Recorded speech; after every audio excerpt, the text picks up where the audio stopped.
भजनलाल 100 जूते भी खाएगा, 100 प्याज भी खाएगा, संभाग और जिला वापस भी देगा। हमारे भजनलाल जी भी मापदंडों में खरे नहीं उतरते, फिर तो उनको मुख्यमंत्री भी नहीं रहना चाहिए। सबसे ज्यादा किसान शहादत दी, क्योंकि नीम का थाना वो है जिससे दिल्ली से बंबई जुड़ती है। आप सड़कों पे लड़ेंगे और हम विधानसभा और लोकसभा के अन्याय के खिलाफ लड़ेंगे।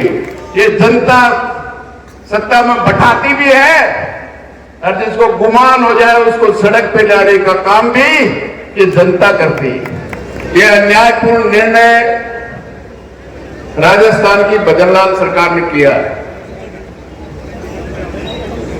और इस अन्यायपूर्ण निर्णय के खिलाफ न्याय हो और नीमका थाना का जिला वापिस हो और शेखावाटी का संभाग वापिस हो, इसके लिए आप और हम सब लड़ रहे हैं।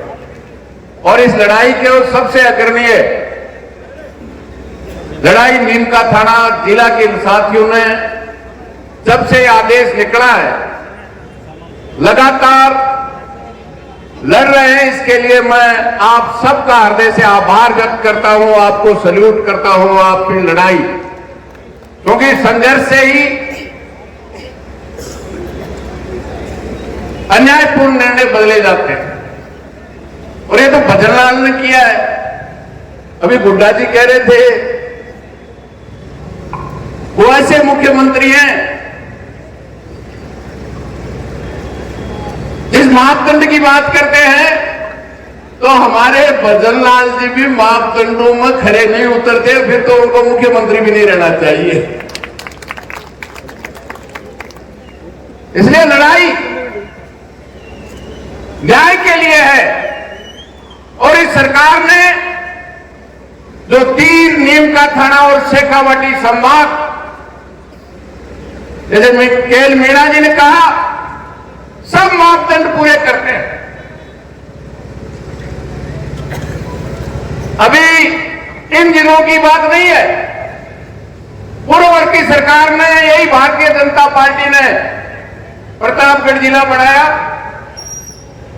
वो नीमका थाना जिले से आता है। संभाग मारवाड़ का संभाग, मेवाड़ का संभाग, सब संभाग है, तो शेखावाटी का संभाग बन गया तो गुना क्या हो गया? तो शेखावाटी सबसे ज्यादा शहादत देती है, सैनिक देती है, व्यापारी देती है, तो उसका हक, दिया हुआ हक छीनना किसी भी तरह से न्याय संगत नहीं है। और अब तो नीमका थाना वो जिला है जिसको वापस लेने के लिए आप और हम लड़ेंगे और जीतेंगे। ये तो छोड़ दे इसकी बात, भजनलाल कान खोल के सुन ले। अरे इस देश के किसानों पे इनके आका नरेंद्र मोदी ने 3 काले कानून इस देश के अन्नदाता के खिलाफ कोरोना के वक्त लेके आए थे, जिससे देश का बहुमत अन्नदाता और मतदाता, उसकी धरती पे खून पसीने से पैदा होने वाली हर चीज, बड़ी बड़ी अंबानी, अडानी, टाटा, बिरला को लूटने के लिए कानून लेके आए थे। 12 महीने से ज्यादा इस देश का तमाम अन्नदाता, चाहे 500 से ज्यादा जिनके झंडे अलग थे, डंडे अलग थे, नेता अलग थे, लेकिन सबकी समस्याएं एक थी, एक काले कानून रहे तो देश का अन्नदाता नहीं रहेगा, इन कंपनियों का मजदूर हो जाएगा। आप आश्चर्य करोगे, 700 से ज्यादा किसान शहादत दी। गृह राज्य मंत्री टेने के आह्वान पे उनके गुंडों ने, उनके बेटे ने 4 किसान और 1 पत्रकार को गाड़ी से कुचल दिया, लेकिन देश के किसानों ने हौसला रखा, जज्बा रखा।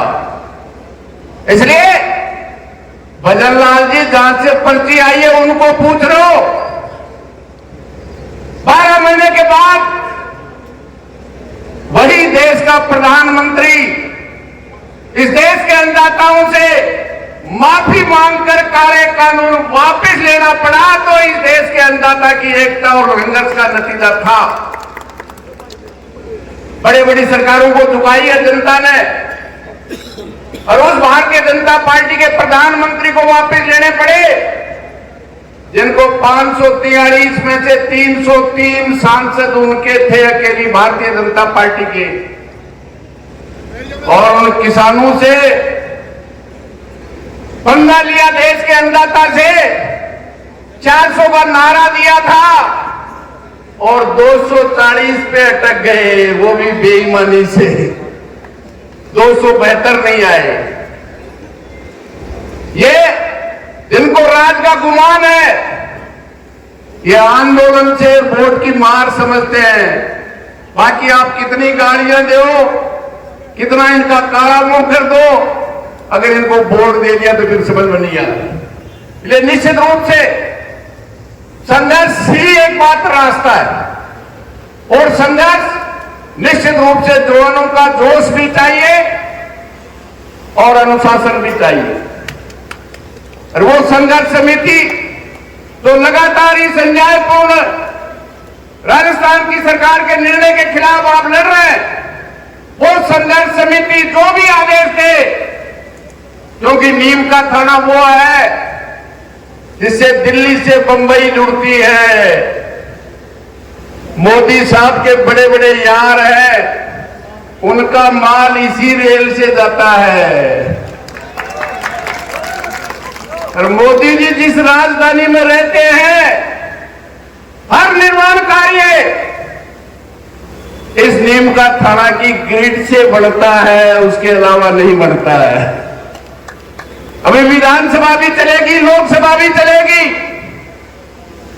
जो इस अन्याय के खिलाफ न्याय के साथ है, वो लड़ेंगे। आप सबकी भावनाओं को विधानसभा और लोकसभा में भी रखेंगे। आप सड़कों पे लड़ेंगे और हम विधानसभा और लोकसभा के अन्याय के खिलाफ लड़ेंगे। निश्चित रूप से वापस होंगे। जब कानून बने हुए वापस हो सकते हैं, ये तो कानून नहीं ऑर्डर से बने थे, ऑर्डर से निरस्त हुए हैं। बुड्ढा जी का ना बंबू ठोकता ही ऑटो आदेश निकल जाएगा, लेकिन बंबू अनुशासन के साथ, अपनी मर्जी से नहीं। मैंने तो बहुत आंदोलन किए वसुंधरा जी के खिलाफ, गहलोत जी के खिलाफ भी। राजस्थान की विधानसभा को 4 घंटे तक दरवाजे बंद किए थे। चाहे कर्जा माफी का सवाल, 163 की वसुंधरा, एक भी विधायक अमराराम भी नहीं था। 10 दिन की तपस्या के बाद जब सरकार वार्ता करने के लिए तैयार नहीं थी, तो हमने आह्वान किया अब रास्ते जाम होंगे 10 दिन बाद। अब कुछ साथी कह रहे थे आज ही जाम कर दो, तैयारी से होता है। 3 दिन चक्का जाम के बाद 4 मंत्रियों ने लिख के दिया, फिर बदल गए। हमने कहा 22 फरवरी को हम राजस्थान की विधानसभा घेरने के लिए राजस्थान का किसान आएगा। जब हम जयपुर में घुसे जालसू में, तो मेरे को नहीं, तमाम जयपुर की तरफ जाने वालों को गिरफ्तार करके जेलों में डाल दिया गया। लेकिन 2 दिन बाद में उसी सरकार ने झक मार के बिगर किसी जमानत के सब 700 लोगों को छोड़ना भी पड़ा और कर्जा भी माफ करना पड़ा, संघर्ष के कारण, किसी सरकार की घोषणा के कारण नहीं। इसलिए निश्चित रूप से संघर्ष में जो आपने रास्ता डाला है, निश्चित रूप से धैर्य के साथ नीम का थाना जिला भी रहेगा और शेखावाटी संभाग भी रहेगा। किसी की ताकत नहीं है, हमारा हक है, किसी की मेहरबानी नहीं। 70 साल से नीम का थाना के लोग लड़ रहे थे, उनका हक मिला। किसी सरकार की औकात नहीं है उसको वापस नहीं देंगे। अरे सरकारें जनता बनाती है, किसी को हम गुमान हो, ये जनता सत्ता में बैठाती भी है, और जिसको गुमान हो जाए उसको सड़क पे लाने का काम भी ये जनता करती है। अब रानी के पेट से राजा नहीं जन्मता, आपकी अंगुली से राजा पैदा होता है। चाहे वो प्रधानमंत्री है, चाहे वो मुख्यमंत्री है, भूल जाए भजनलाल कि हमेशा के लिए है। और वो कौम जो न्याय के लिए लड़ती है वो 4 साल और 5 साल के लिए इंतजार नहीं करती। और लड़ने वाले अंग्रेज कोई वोट से गए थे क्या? वोट गया कि वोट पड़ गया कि 15 अगस्त 47 को। इस गुस्से को, जो गुस्सा आज नीम का थाना में है, ये पूरे संभाग में है, निश्चित रूप से वहां पे बैठकर तय किया था, निश्चित रूप से लड़ेंगे। इस अन्यायपूर्ण निर्णय के खिलाफ पूरे राजस्थान में संघर्ष कर रहे हैं। मेरा तो इतना ही निवेदन है, उस एक निर्णय से जितने लोग जहां भी राजस्थान में लड़ रहे हैं, सीकर में सुरेश जी सब हम वहां थे, उनसे संपर्क करने का किया था, इसमें डोटास राज भी थे। निश्चित रूप से हमें केवल नीम का थाना नहीं, वो तमाम जो लोग लड़ रहे हैं उनसे संपर्क करके एक साथ अगर जयपुर भी कूच करना है तो मैं समझता हूं उनसे सलाह करके चौतरफा से वहां कूच करना जयपुर विधानसभा की तरफ। लेकिन वो निर्णय निश्चित रूप से, जो भी निर्णय नीम का थाना वापिस जिला बने, इसके लिए जो संघर्ष समिति बनी हुई है, जो भी निर्णय करेगी, अमरा राम हर तरफ से उनके साथ कंधे से कंधा मिलाकर लड़ने के लिए तैयार है। चाहे मुझे लोकसभा छोड़नी पड़े, संघर्ष समिति आदेश देगी तो अमरा राम संसद छोड़कर भी आपके साथ सड़क पे भी बैठेगा और संसद में भी लड़ेगा। यही बात कहते हुए मैं समझता हूं धैर्य के साथ अभी सुरेश जी बोलेंगे। आपकी संघर्ष समिति से जो भी इच्छा है, आप सबकी भावना है, क्योंकि आए हैं कि आज ही वो जो नौजवान होता है उसमें खून होता है, उनका इरादा है कि आज ही फैसला हो जाए। फैसला होगा, क्योंकि ये सरकार 100 जूते भी खाएगी और 100 प्याज भी खाएगी।